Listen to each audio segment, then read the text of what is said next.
Good morning, everyone. Good evening, good afternoon, wherever you are, and welcome to this week's Weekly Energy Boost. My name is Elisheva, and I'm here this lovely Monday morning with David, and we are excited to start off the month of May and this powerful week with you. We are exploring what it means to leave a spiritual legacy, and this is on the tails of last week's episode and the week before, so if you didn't hear the last 2 weeks, maybe pause and come back to us. We were talking about birth 2 weeks ago, death last week, and now we're talking about leaving a spiritual legacy. And the emphasis of the last few weeks is really understanding the process that the soul goes through, that there is a journey that we're on. And in a way, we talked about birth, we talked about death, and now we're really going to be talking about life, what it means to live a life that has impact, that makes a difference, and how to use our energy efficiently and accurately so that we are leaving the world a better place than it was when we entered it. Weekly Energy Boost is a 7-day spiritual weather forecast where David and I and our guests aim to provide our listeners with the most powerful and practical tools to help you navigate the coming 7 days. We do that by exploring the wisdom and tools of Kabbalah, and every week we end up sharing life lessons and practical tools that can help you any day of your life, any year of your life. And this week is no different. A lot of questions came up from the past couple of weeks because we talked about things, situations and instances that leave an indelible impact on the life of an individual. And we received a lot of feedback, people asking questions. Well, this is what my mindset was when I had kids, when my parents had me, this is what was going on. And one of the things I think is important to bring to the forefront of everybody's awareness is that because our world is predominantly metaphysical, it's more spiritual than it is physical. The Kabbalists use the 99% versus 1% ratio to help us understand that the spiritual realm is much more influential than the physical realm is. Our teacher, Rav Berg, used the example of when your hand is making a shadow on the wall, most people try to move the shadow, which is trying to manipulate the physical reality. Whereas if we tried to move our hand, which is the spiritual realm, the shadow would move as well. And thinking about whether you're on a spiritual journey now for a week, for a few minutes, for days, for decades, whatever it is, the reality is that the universe is constantly trying to enlighten us to the impact of our actions. And a situation came up recently, and I would be interested, David, in hearing what you have to say about this. A student brought a situation in her life to my attention, and she was asking, what am I supposed to do? And she was able to see definitely how throughout her life she had been given different chances to make a shift, to create a change. And rather than dealing with the situation, she avoided it, she denied it, she repressed it, she ran from it, she got busy doing something else. Now it's a building burning and it can't wait another minute to work on. And I shared with her that the first realization in order to help the situation is to realize we needed it. Our actions, our words, our thoughts necessitated that scenario. And with that total acceptance, then you can change it. But the first step in that acceptance is understanding I am so much more powerful than I want to admit. I can, with my thoughts and my words and my actions, I move mountains. I change lives. I change my own life. I change the course of history.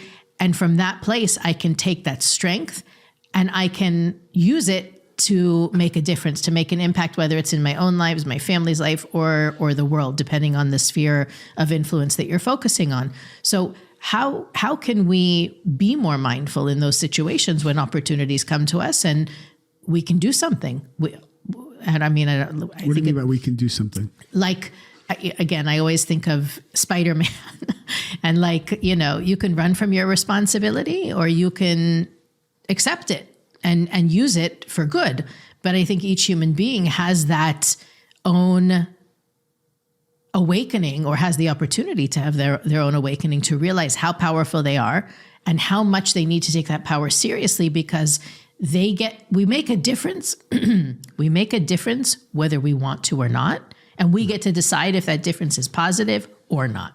Well, I do want to first address when you start to talk about the wisdom of Kabbalah. And for all of our listeners, we have new listeners every week who don't know what Kabbalah is. And part of what Elisheva and I try to do on our podcast is to remove any of the misnomers about this being something that's only for, this wisdom being something that's only for a small group of people. Kabbalah is a spiritual, universal wisdom that's dealing with the energy of our world, and as well as the laws of the universe for the soul to be able to receive this energy in the world. And what Kabbalah speaks a lot about is consciousness. This idea that what you see in your physical world is a manifestation of what you create in the spiritual world, and how we control our thoughts and our desires, and how to act or react when painful situations come up. It encompasses pretty much every facet of life and gives us the rule book of how to live life in order to receive miracles, which is our birthright. To receive miracles, receive fulfillment, to feel a sense of control and happiness and joy. That's the birthright of every soul. But unfortunately, we often go through life in a very reactive way, and we're just grabbing at sparks of light, as opposed to what we call connection to the light of the Creator from the source, which then manifests physically in this world as all the great things that we're looking for. So the second thing I wanted to address after the example Elisheva said is, one of the things that I've learned from our lineage of great teachers and from the writings of the Kabbalists is that anything you're experiencing in your life has to do with what you believe. What you believe.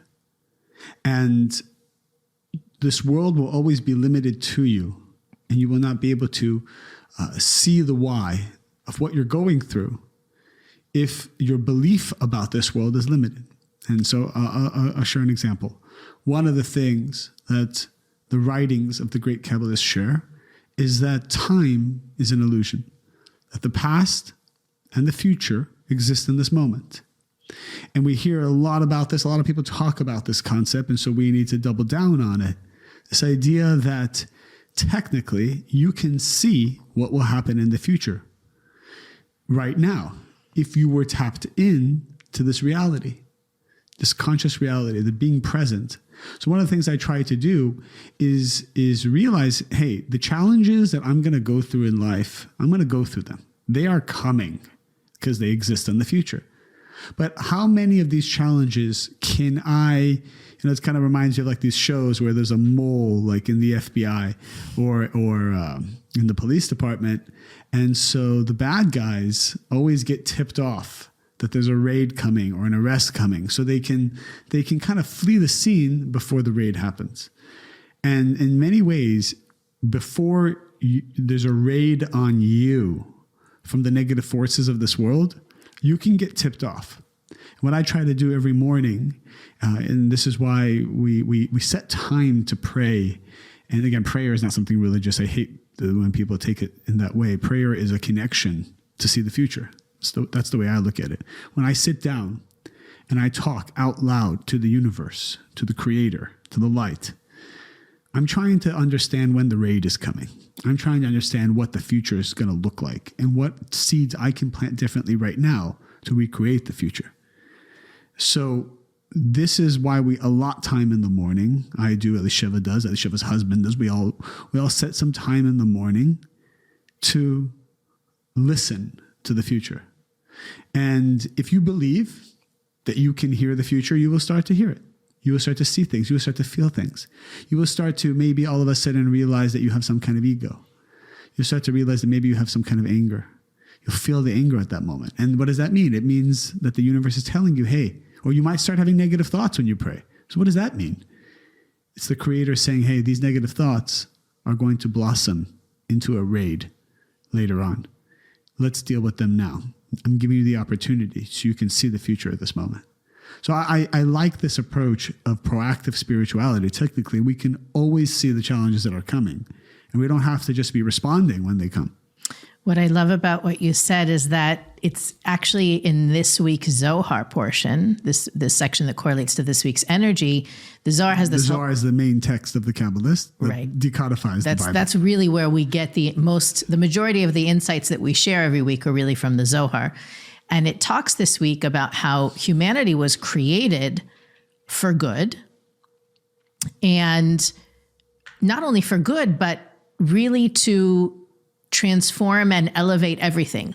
And that's one of the unique gifts that humanity has over the other kingdoms, is that we can choose good over evil, light over darkness. The rest of nature, of the natural world, whether it's animals or vegetation, they're either running on instinct, which is definitely inclined to elevate, whether it's preservation, the circle of life, etc. We're the only ones who really wrestle with, should I or shouldn't I? What am I going to get out of it? We're the ones who have the ability to rationalize and calculate, which can be very important and very powerful. As David was saying, we get to choose if we follow the tip or if we ignore it, but it can also be our downfall.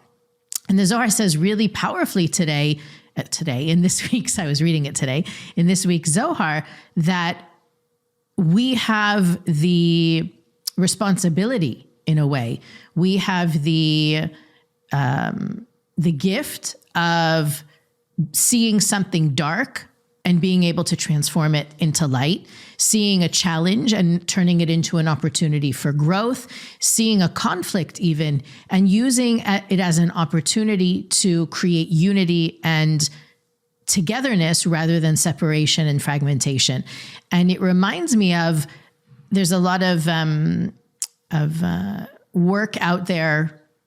I don't know if you want to call it in psychology or sociology, modern thought that talks about the power and the importance of vulnerability, that there is maybe a cultural shift that there was, at least in the modern world or decades ago, it was about being strong, about showing, stiff upper lip, projecting this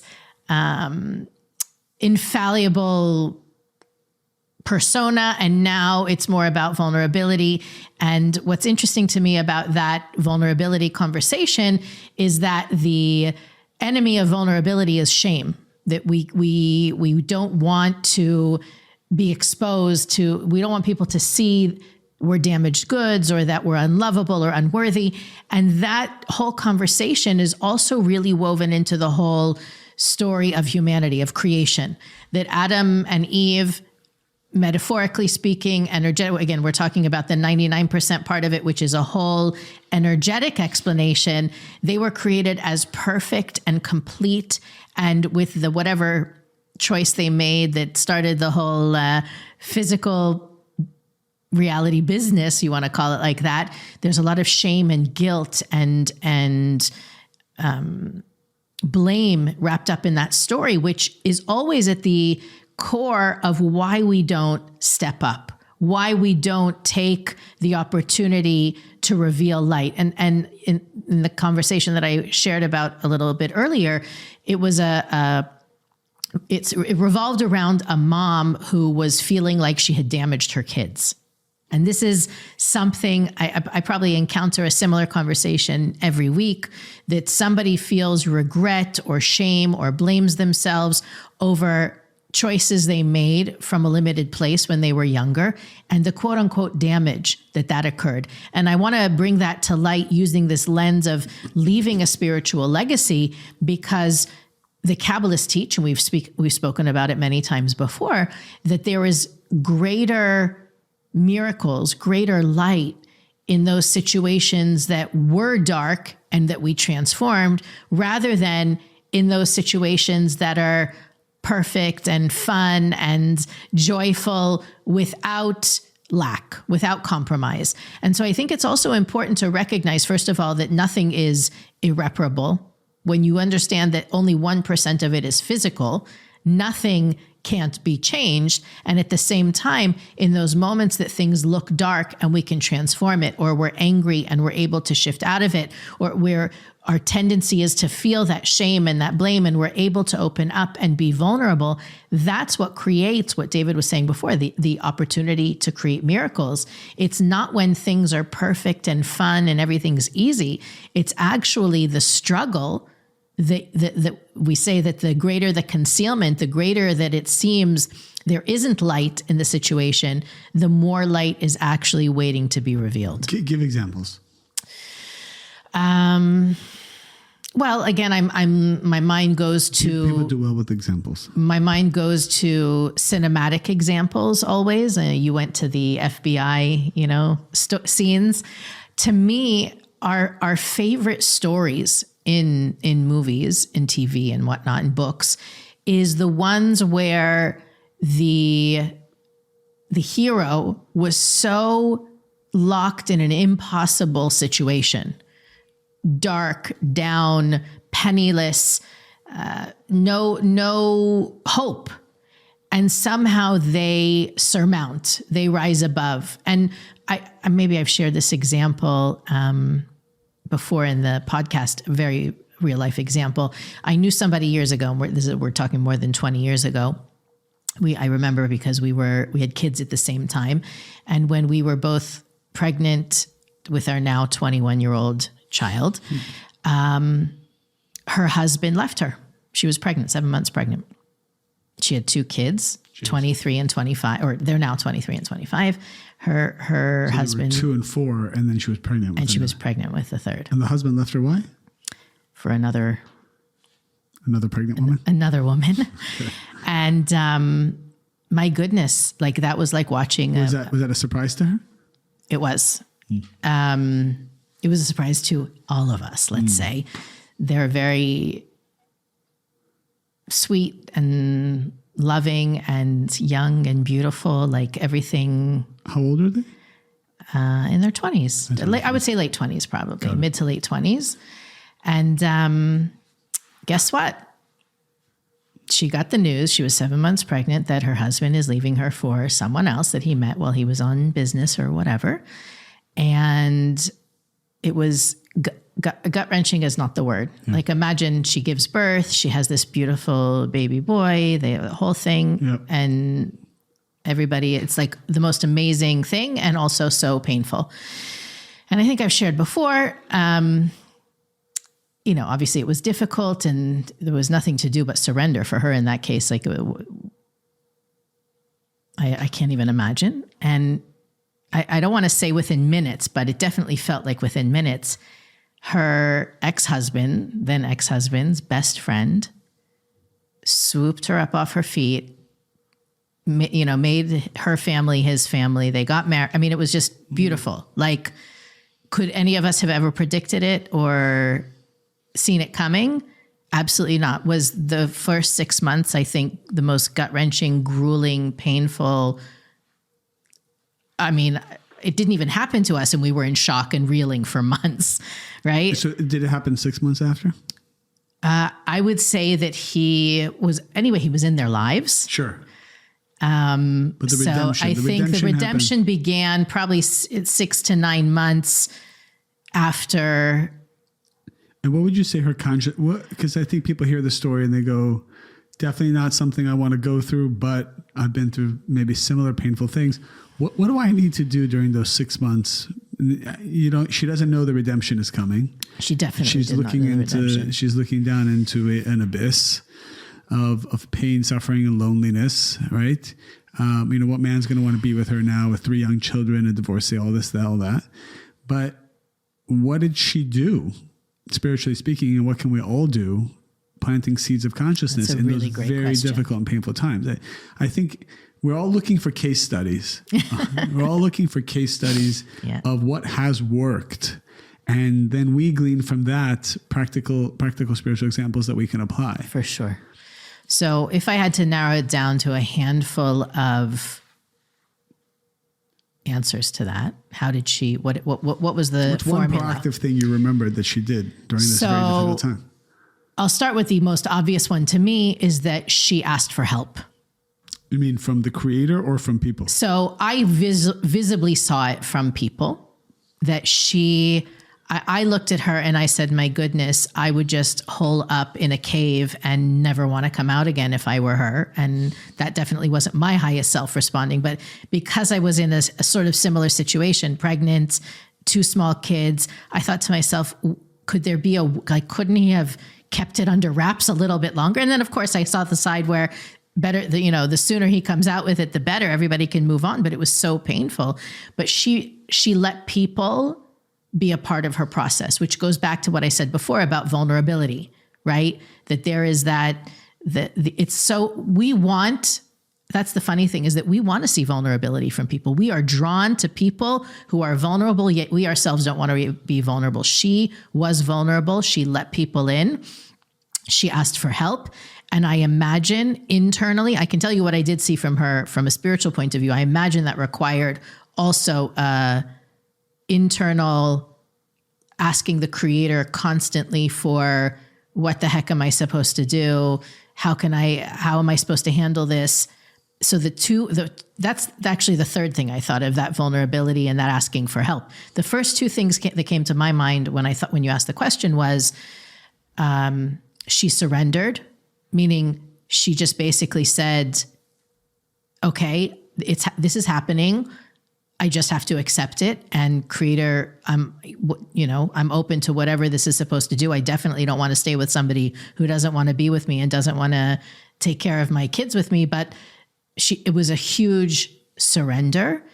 And then the other thing was humility. And the humility part, I also related to, because a number of years later, I went through a divorce myself. And it was really hard for me to show it. Like I felt like I messed up, and I don't want anybody to see that I messed up. And I don't want that to make anybody think any less of me or my family or the Kabbalah Centre or anything else. Yeah. So let's unpack that. Basically, and this is a great lesson for all of us. We've all made mistakes, and those mistakes then kind of progress into some kind of painful, chaotic situation. We will tend to keep that close to us in private because of the embarrassment that it could cause. And we let ourselves down, we let other people down, we let people who trusted us down. That's a very difficult thing.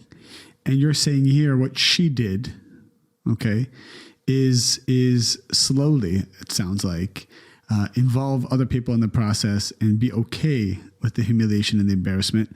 And part of it is, my assumption is that other people it's all just in our head. 100%. It's all just in our head. So we're all trying to look perfect. So that's that again brings that aspect of, if I really want my energy to be impactful, both in my own life and out there, I cannot be busy putting energy out on managing my PR. Yeah. Do people see it? Do people know what's going on? Do they know the whole story? And there's the phrase, if you don't tell your story, people will make it up. Right? That's part of I think when we look at the people who've made a difference in our lives and in the world, they've brought us into their story. They're not busy faking it or fabricating it. That's the word, not faking it, fabricating it.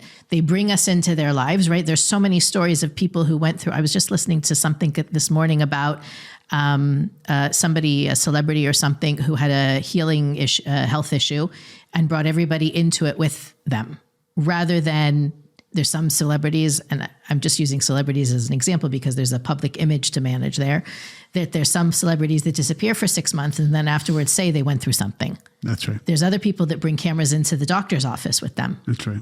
So which ones are we drawn to the most? Of course, we feel compassion and empathy for everybody. But when people draw us into their story, we're much more inclined to connect, but also learn from it. And that's one of the things. I mean, listen, this is a story that took place 22 years ago, and I'm still talking about it. I learned and grew so much from her openness, from her humbleness, from her surrendering, it was like she was standing naked in front of 200 people. I mean, she wasn't, but she couldn't hide it. It happened like literally in one of the most communal moments of her life. And there we all were able to be there for her. And she embraced it. And she said, I'm a human being. Obviously, I have to grow and learn. I need help. It takes a village. It took a village. And the last time I saw her, she was much happier than I ever knew her before. Well, yeah, I think now I want to extrapolate a practical takeaway for all of us. And that is, we spoke earlier about seeing into the future to see what we're going to go through and how to deal with that. And that is possible. You need to believe in that. You need to believe that you can get tipped off and the type of challenges that are going to come. And part of that means tapping into your intuitive side. Part of that means silencing your mind and talking with the Creator and seeing what comes and then trusting what comes and acting upon it. And there's a whole probably session we can do on that. And it has a lot to do with divine inspiration and tapping into the tree of life where all the information exists. The other thing that we're talking about that Elisheva brought up and is a practical takeaway for all of us is as soon as you're going through a challenge, I've noticed that when somebody reaches out to me and just tells me what's going on, even if they're not looking for a response or an answer, but just energetically gets someone that loves them involved energetically, you automatically open the doors to an answer, a solution, and mercy. And when you hold it close to your chest and try to figure it all out yourself, there's this concept in Kabbalah that the Shekhinah, which is the aspect of the light of the Creator, which is more closely in our world, it's called the Shekhinah. This energy comes down as soon as two people are involved. And this is true of maybe having a podcast with two people also draws it down. It says that when two people study from holy writings together, as opposed to when they study by themselves, this energy comes down. And so it's 1 + 1 = 8, as opposed to 2. And so when you're going through a painful process, obviously not from a place of taking energy from someone or being reactive, but involving someone who loves you, someone who maybe has a higher consciousness than you into the process, immediately you bring yourself to a, and I'm going to make this I just realized practically, I've been dealing with a question in my mind, a struggle personally. And I realized, I was getting people involved in the process as well, but I still was having a big challenge with it until I finally realized I need to reach out to someone who actually has gone through the exact same thing. Or I consider this person of a person who's many steps ahead of me in this problem that I've had. And it took literally 5-6 minutes for me to talk to him and for him to open the gates of understanding for me. And I talked to many other smart people, but no one had actually gone through this. So I attribute the opening to me, opening myself up to someone who had a higher consciousness as a result of going through the same thing. So I would also recommend that for everything. It's amazing how people make the biggest decisions of their lives, whether that's proactively to do something or dealing with something painful, without consulting other people who have gone through this, or spiritual teachers or mentors. It's baffling, the way people make decisions. Imagine you're about to propose to someone or you're about to get engaged. How many, what to do, how to do it, if it's the right person, is it too soon, is it too late? These are questions. I notice people first do and then they ask questions later. And often most people don't want to hear what to do, so they don't open themselves up to it. But you also have to realize that your ego is very strong and your negative side is very strong. And it could be fooling you at any moment. On one hand, you need to have certainty and move forward and not question yourself too much. On the other hand, you need to know that you have a blind spot and it needs to be acknowledged. You need to acknowledge your blind spot. And it's hard.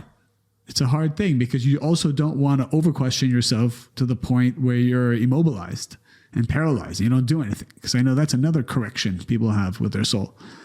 So it's both. It's move ahead, move forward strong with a blind spot. Knowing you have a blind spot, asking for people for help, especially people of higher consciousness, so you can see your blind spots at this speed, at this momentum. Any final words before we wrap up? Well, no, I want to just take everything that we said and bring it into, we started talking about what it means to leave a spiritual legacy. And I feel like if you, I'm sure that people saw the title or started listening and said, how can I even think of a spiritual legacy with all that I have going on in my life? Or I've got this, I've got that going on, or I'm not where I feel like I'm supposed to be in my life right now. So how can I even aim to make a difference? How can I even, right, dealing with this chaos or that challenge? You want me to think about what kind of legacy I'm going to leave behind? The fact of the matter is you are leaving a legacy, a spiritual legacy behind you. Our teacher, Karen Berg, used to say, people think, well, if I can accumulate enough, I'll be happy. If I can amass enough wealth and possessions, but no one gets to take any of that with them. What really lasts is the energy that you put out there. So using the example of the woman that I shared with, she left an indelible mark on so many of our lives just because of how she handled that situation. Let's go into the coming week thinking about what energy I'm bringing to the table. I know it's a really funny story. I'll end with this as a very practical example to David's point. I got a flat tire this morning. And I know that whenever we're about to record an episode and something happens to me, I know it's for the episode at hand. I got a flat tire this morning. I didn't even know. I pulled up to drop off my kids at school, and the security guard at the school said, hey, I think you have a flat tire. Go to this and this place. He'll fix it for you. So I got there. Place was closed. Okay, so I just pulled up to the air pump. I got my wallet out. I was going to put in the $2. And the guy rolls up the window of the car repair, and he says, bring the car, pull in over here. And he fixes it for me. And I told him, God bless you. Like he was a total angel, right? And I looked at him really with these eyes of like, you dropped out of the sky. You saved me. I've got to run to do this podcast. And, I can't be late, whatever. It was just this like heavenly, the angels singing, the clouds parted. And I told him, God bless you. And he looked at me like no one had ever said something like that to him, that he should be blessed.